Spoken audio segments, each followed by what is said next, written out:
आप सभी को नमस्कार। हम काशी हिंदू विश्वविद्यालय में हैं और आज सबसे महत्वपूर्ण दिन है। पूर्व प्रधानमंत्री चंद्रशेखर जी की पुण्यतिथि है।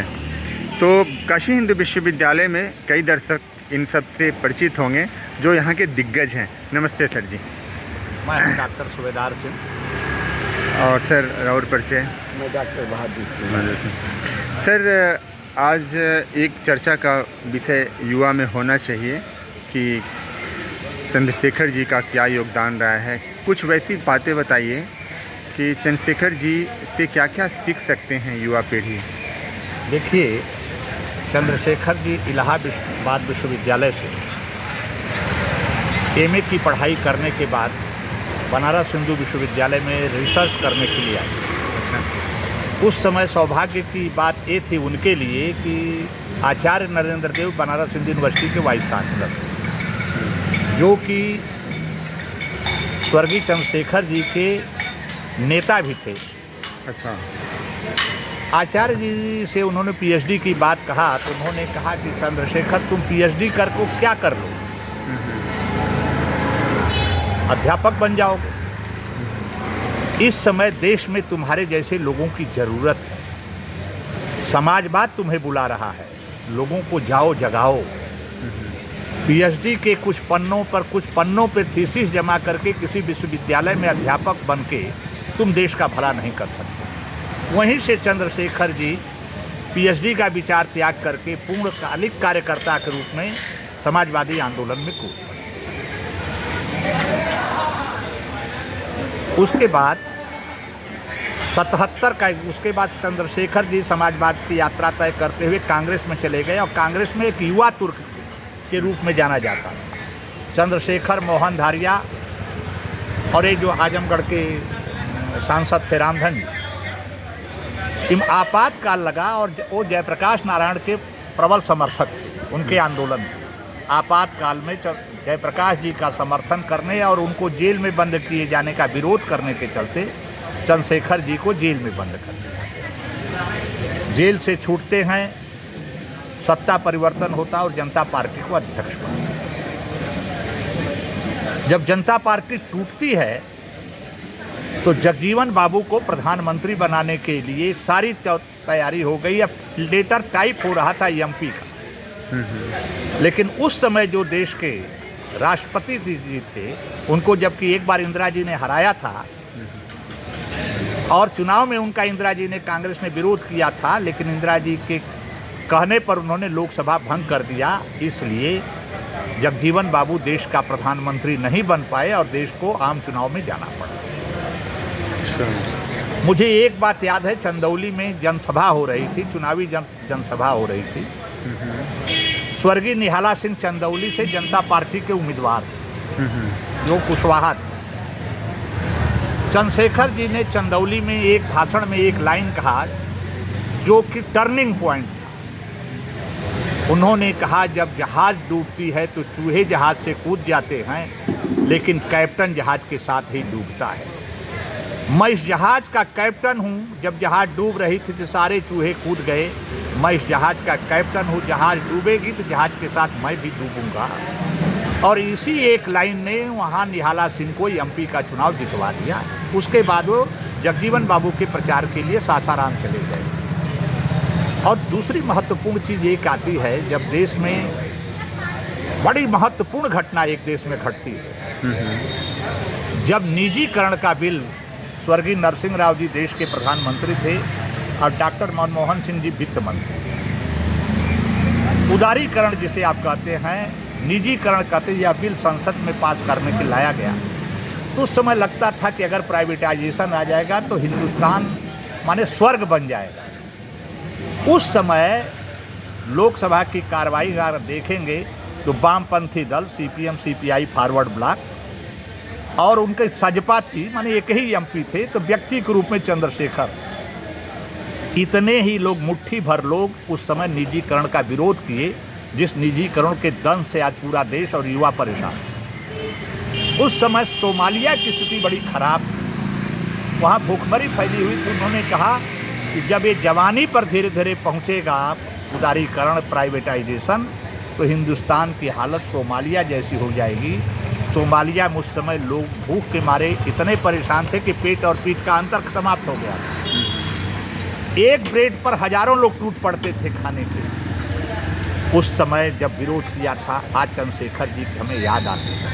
अब पूरा बीजेपी, इंटायर विपक्ष, मैंने कहा वामपंथी दलों, चंद्रशेखर जी को छोड़कर सबने इस उदारीकरण का समर्थन किया है, जिसमें सब सामान जब चीजें बेची जा रही हैं तो लोग कह रहे हैं क्यों बेची जा रही हैं। अरे आप तो कानून बनाए हो संसद में। और एक महत्वपूर्ण चीज और मैं कहना चाहूँगा, एक बार मैं और इस समय दिलदार नगर से विधायक हैं श्री ओम प्रकाश सिंह, सांसद भी रह चुके हैं, यहाँ छात्र संघ के महामंत्री भी थे, उत्तर प्रदेश सरकार में 2 बार मिनिस्टर रहे हैं। वो चंद्रशेखर जी के पास हम लोग बैठे थे। एक बड़ी चीज चंद्रशेखर जी ने हम लोगों से कहा, अब भोजपुरी में कहा कि देखा रे, अरे सुबेदरवा उम्र का सवाल, एक चीज तो हम ध्यान से सुन ला, कब्बो रजवन के चक्कर में मत पड़िया। माने जो राजा राजनीति में बड़े पदों पर थे, राजा की कोई जात नहीं होती है, हर राजा क्षत्रिय होता है, चाहे जिस जात का हो। तब हमने पूछा क्यों? तो उन्होंने कहा कि मैं देश का प्रधानमंत्री रहा हूं, भैरव सिंह शेखावत जी देश के उस समय उपराष्ट्रपति थे।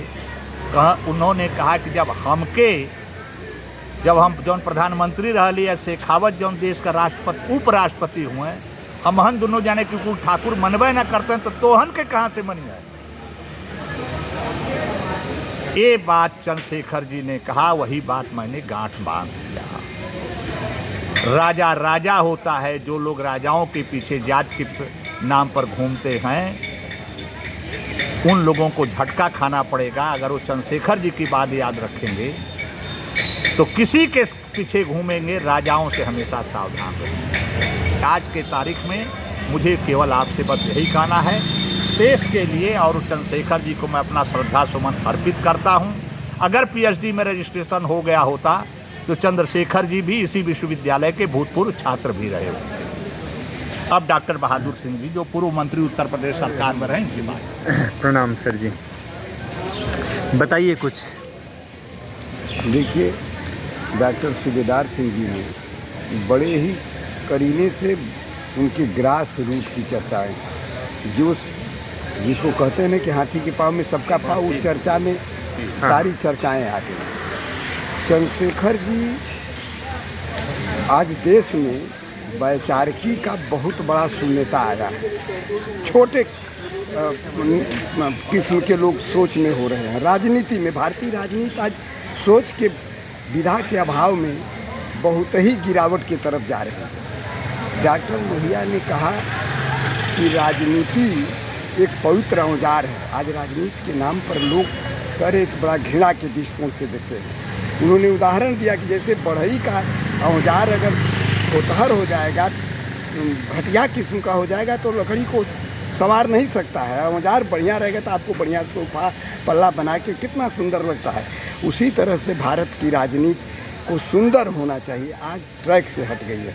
चंद्रशेखर जी ऐसे व्यक्ति थे, जब 1934 में आचार्य नरेंद्र देव जी पार्टी बनाए, उस में मेंबर होने का काम किए थे। चंद्रशेखर जी मामूली व्यक्ति नहीं थे। आचार्य, यूँ कहिए कि आचार्य नरेंद्र जी देव के यहाँ रह करके स्वयं वो जहाँ रहते थे उनके यहाँ रहे, और वहाँ जहाँ उनका भोजन बनता था उस भोजन से भोजन की, कभी बर्तन भी धोने का काम चंद्रशेखर जी ने किया। और चंद्रशेखर जी जितना अभावग्रस्त जीवन जिए, एक गांधी आश्रम का व्यक्ति बलिया का था, उसने हमको बताया, वो मर गए जब हम 77, वो 80 की बात है, कि चंद्रशेखर जी बहुत ही गरीबी के दौर में हम लोगों की गांधी आश्रम में पैसे नहीं थे कि कपड़ा पहन सके।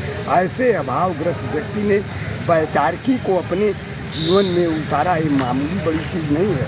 हिंदुस्तान में कोई ऐसा दूसरा नेता नहीं है जिसको युवा तुर्क के रूप में जाना जाता हो। वो चंद्रशेखर जी थे। मोहन धारिया, चंद्रशेखर, रामगन, एक ऐसी टीम थी जिन्होंने कि पूरा का पूरा श्रीमती इंदिरा गांधी को हिला देने का काम किया। जब कांग्रेस में गए तो युवा तुर्क थे, तो किसी के गुलाम बन के नहीं रहे, क्योंकि वो वैचारिकी नरेंद्र देव जी से सीख के आए थे।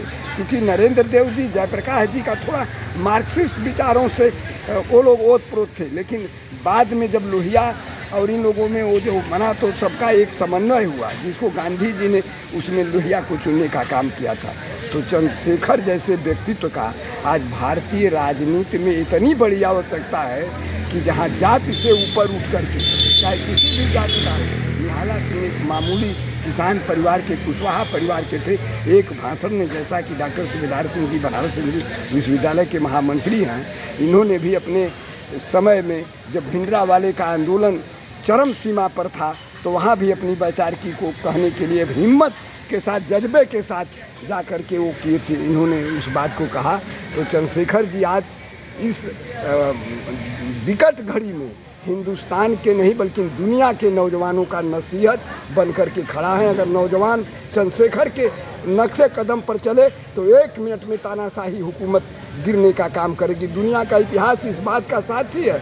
चाहे सोवियत रूस की धरती रही है, वहाँ के जब नौजवान आए तब वहाँ का व्यवस्था ध्वस्त हुआ। और 1974-73 में 4 आना मेज का दाम बढ़ गया था। नौजवान जब गुजरात में सड़कों पर निकला तो जयप्रकाश नारायण जी ने उस आंदोलन को पकड़ के 1975 में इतना तेज कर दिए कि श्रीमती इंदिरा गांधी को इमरजेंसी लगानी पड़ी। वो नौजवान ही थे जो इमरजेंसी का कारण बने और 1977 में तानाशाही हुकूमत बन गई।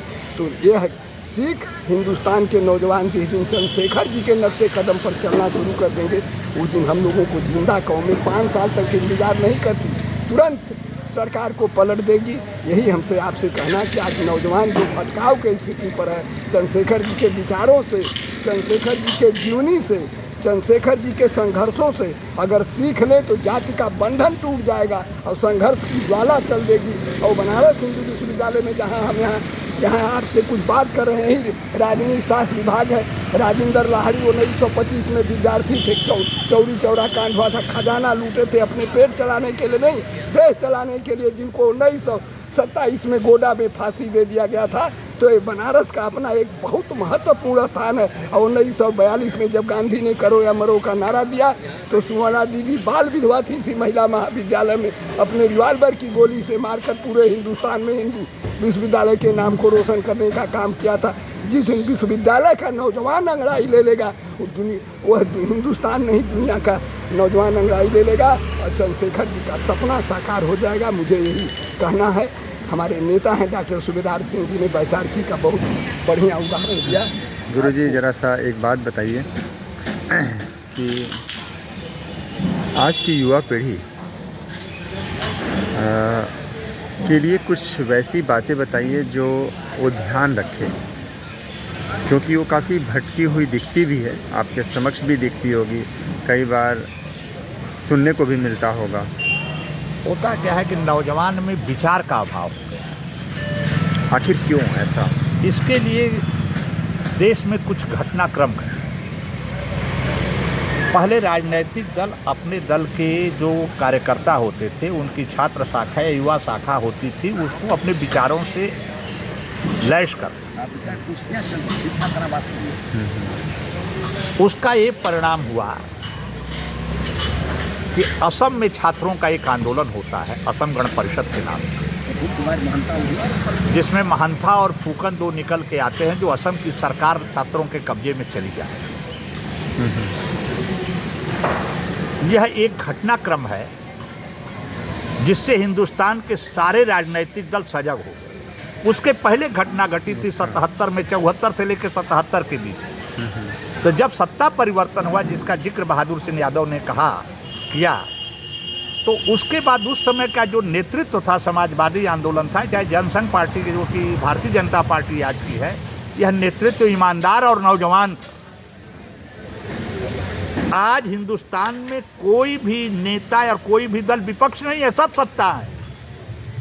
बिना एसी के किसी को नींद नहीं आती है, चार्टर प्लेन से सब चलते हैं, केवल सरकारों का अंतर है, रहन सहन में कोई अंतर नहीं। जब असम की घटना घटी तो इस देश का राजनीतिक दल सजग हो गए कि हमें छात्र शाखा तो चाहिए, युवा शाखा तो चाहिए, लेकिन विचार नहीं चाहिए।